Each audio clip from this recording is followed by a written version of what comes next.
اگر آپ کی فجر میں آنکھ نہیں کھلتی اور آپ کی فجر کی نماز قضا ہو جاتی ہے، آپ کوشش کرتے ہیں کہ میں فجر میں جلدی اٹھوں اور فجر کی نماز ادا کروں، مگر کوشش کرنے کے بعد بھی آپ کی آنکھ نہیں کھلتی اور آپ کی نماز قضا ہو جاتی ہے۔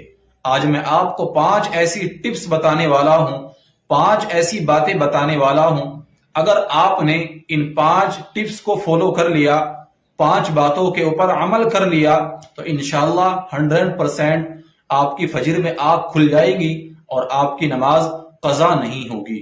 اگر آپ کو معلوم ہو جائے کہ فجر کی نماز کی کتنی اہمیت ہے، یوں سمجھیے دنیا اور دنیا میں جو کچھ ہے، اگر آپ کا کتنا ہی بڑا نقصان ہو جائے، آپ کو فجر کی نماز کے سامنے وہ چھوٹا لگنے لگے گا۔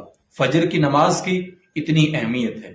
رسول اللہ صلی اللہ علیہ وسلم کی ایک حدیث ہے، آپ صلی اللہ علیہ وسلم نے ارشاد فرمایا کہ دنیا اور دنیا میں جو کچھ ہے اس سے بہتر مجھے فجر کی نماز ہے۔ اتنی بڑی اہمیت ہے ان 2 رکعات کی، فجر کی نماز کی۔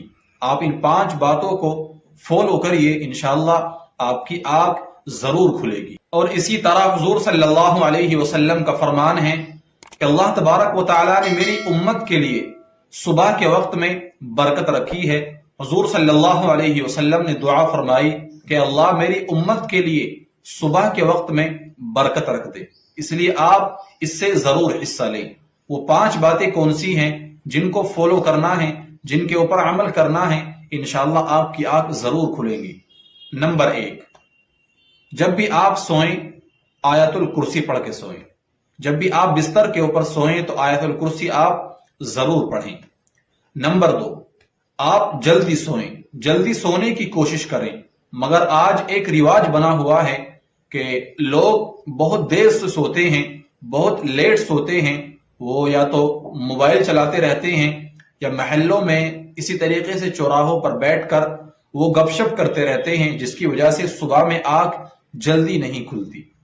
جب آپ 12 بجے یا 1 بجے سوئیں گے تو ظاہر سی بات ہے آپ کی فجر کے وقت میں آنکھ نہیں کھلیں گی، کیونکہ آپ کی نیند پوری نہیں ہوگی۔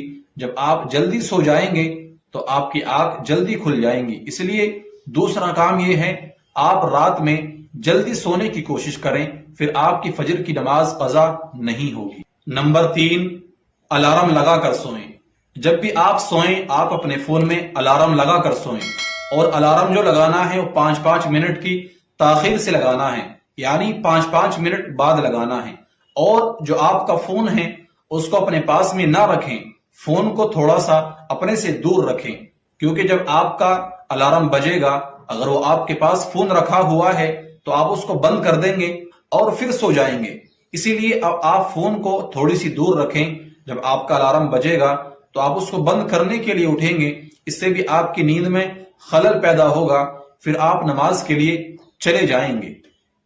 چوتھا کام جو ہے وہ، جب آپ سوئیں تو کسی سے بول کر سوئیں، کسی سے کہہ دیں کہ فجر کے وقت میں فجر کی نماز کے لیے مجھے اٹھا دینا، اس سے بھی آپ کی نیند پوری ہو جائے گی اور آپ کی نماز نہیں چھوٹے گی۔ 5واں کام آپ کو یہ کرنا ہے، جب بھی آپ کی آنکھ کھلیں، یعنی شروع میں ایسا ہوگا کہ آپ تاخیر سے اٹھے ہیں، آپ کی نماز پھر بھی قضا ہو گئی۔ جب بھی آپ کی آنکھ کھلے، جب بھی آپ نیند سے بیدار ہوں، فوراً آپ کو نماز پڑھنی ہے، آپ کو نماز کی قضا کرنی ہے، اور ساتھ میں نوافل بھی پڑھنی ہے، اور سزا کے طور پر آپ زیادہ سے زیادہ نوافل پڑھیں۔ اور ساتھ میں آپ کو ایک کام اور کرنا ہے، آپ سزا کے طور پر کچھ نہ کچھ صدقہ کریں۔ یعنی اگر آپ کی صبح میں آنکھ نہیں کھلتی تو آپ نماز کی طرف سے کہ میں نے نماز نہیں پڑھی، سزا کے طور پر آپ صدقہ کریں، کسی کو صدقے کے پیسے دے دیں۔ انشاءاللہ اگر آپ نے ان 5 باتوں کو فالو کر لیا، 5 باتوں کے اوپر عمل کر لیا، تو انشاءاللہ آپ کی نماز نہیں چھوٹے گی۔